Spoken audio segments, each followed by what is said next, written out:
প্রিয় বন্ধুরা এবং অডিয়েন্স ফ্রেন্ড ভাইয়েরা এবং বোনেরা যারা যুক্ত আছেন আমার লাইভে, যারা টপে বসে আছেন ওয়াচিংয়ে, তারা চলে আসবেন কমেন্টে। অবশ্যই আপনাদের ভালোবাসায় আমার লাইভটা পূর্ণতা পাবে। লিখেছে তামিম, আপনার আপনার ছেলের নাম রাতুল। অবশ্যই।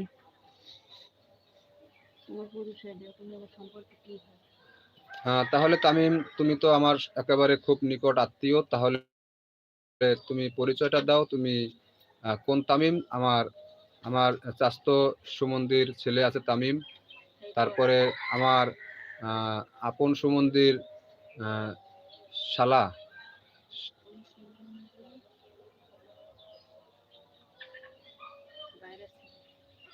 আমার আপন সুমন্দির ভাইরা ছেলে আছে তামিম। আমার আত্মীয়র ভিতরে অন্তত 3 জন তামিম আছে, 1 2, এবং আমারও তামিম একজন পরিচিত আছে আমার নিজের আত্মীয় স্বজনের কাছাকাছি। এখন তুমি কোন তামিম